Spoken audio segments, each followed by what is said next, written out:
এই 5 প্ৰকাৰৰ মানুহ আটাইতকৈ ডাঙৰ পাপী।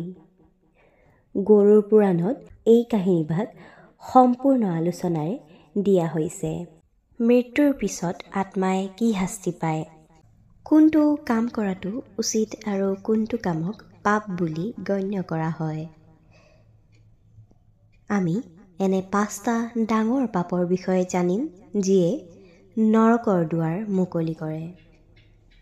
এজন মানুহক তেওঁৰ কৰ্মৰ দ্বাৰা চিনাক্ত কৰা হয়, কিন্তু এনে কিছুমান মানুহ আছে যিসকলে ধন সম্পত্তিৰে ভৰপূৰ হোৱাৰ পিছতো মহাপাপ কৰে।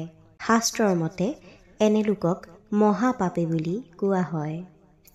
গৰুৰ পুৰাণত বৰ্ণনা কৰা এনে 5জন মহাপাপীৰ বিষয়ে জানো আহক। প্ৰথমে ভ্ৰূণ হত্যা কৰা মানুহ। গীতাত ভগৱান শ্ৰীকৃষ্ণই কৈছে যে গৰ্ভত থকা সন্তানক বধ কৰা ব্যক্তিজনেই এই পৃথিৱীৰ আটাইতকৈ ডাঙৰ পাপী। ভ্ৰূণ হত্যাৰ বাবেই শ্ৰীকৃষ্ণই অশ্বত্থামাক কলিযুগৰ শেষলৈকে জীয়াই থাকিবলৈ অভিশাপ দিছিল। অশ্বত্থামাই উত্তৰাৰ গৰ্ভত বাঢ়ি অহা অভিমন্যুৰ পুত্ৰক হত্যা কৰিবলৈ চেষ্টা কৰিছিল। গৰুড় পুৰাণত কোৱা হৈছে যে ভ্ৰূণ হত্যাৰ বাহিৰেও গৰ্ভৱতী মহিলাক হত্যা কৰা ব্যক্তিকো মহাপাপী বুলি গণ্য কৰা হয়।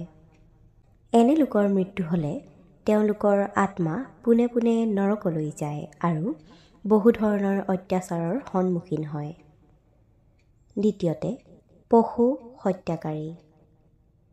গৰুড় পুৰাণত কোৱা হৈছে যে যিকোনো ব্যক্তিয়ে নিজৰ চখ পূৰণৰ বাবে যিকোনো জন্তু বা চৰাই মাৰিলে মহাপাপী বুলি কোৱা হয়। এনে লোকে খাদ্যৰ বাবে যিকোনো জীৱক হত্যা কৰে। গীতাতো শ্ৰীকৃষ্ণই পশু হত্যা আৰু আমিষভোজীক মহাপাপ বুলি অভিহিত কৰিছে। এনে লোকেও মৃত্যুৰ পিছত নৰকলৈ যায়। তৃতীয়তে পিতৃ মাতৃক হত্যা কৰা মানুহ। আজিৰ সময়ত আমি এনে বহু খবৰ পঢ়িবলৈ পাওঁ।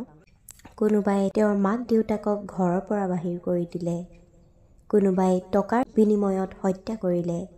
কেৱল এয়াই নহয়, ধনী হোৱাৰ পিছতো মাক দেউতাকৰ ওপৰত হাত উঠোৱাৰ দৰে জঘন্য কাম কৰা বহু লোক আছে। গৰুড় পুৰাণত কোৱা হৈছে যে এনে কৰ্ম কৰা কোনো ব্যক্তিৰ ওপৰত ঈশ্বৰ কেতিয়াও সন্তুষ্ট নহয়।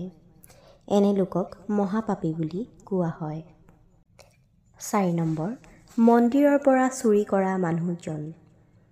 গৰুড় পুৰাণত কোৱা হৈছে যে ঘৰ বা আনকি দোকানৰ পৰাও চুৰি কৰাটো পাপ, কিন্তু যিসকলে মন্দিৰৰ পৰা চুৰি কৰে, অৰ্থাৎ মন্দিৰৰ ধন ব্যক্তিগত কামত ব্যৱহাৰ কৰে বা মন্দিৰৰ দান পাত্ৰত থকা পইচা চুৰি কৰে, তেনে লোকক মহাপাপী বুলি কোৱা হয়। 5 নম্বৰ গৰু হত্যা কৰা মানুহ। গৰুড় পুৰাণৰ মতে গৰু হত্যা কৰাজনে নৰকতো স্থান নাপায়। এনে এজন ব্যক্তিৰ আত্মাই মৃত্যুৰ পিছত বহু বছৰ ইফালে সিফালে বিচৰণ কৰি থাকে। সকলো দেৱ দেৱী মাতৃ গৰুত বাস কৰে বুলি বিশ্বাস কৰা হয়। মাতৃ গৰু হত্যা কৰাটো নিজৰ মাকক হত্যা কৰাৰ দৰে জঘন্য পাপ বুলি গণ্য কৰা হয়। ভিডিঅ'টো যদি চাই ভাল পালে তেন্তে লাইক কমেণ্ট শ্বেয়াৰ কৰিব আৰু কাষতে থকা বেল আইকনটোত ক্লিক কৰি অল কৰি থ'ব। ধন্যবাদ।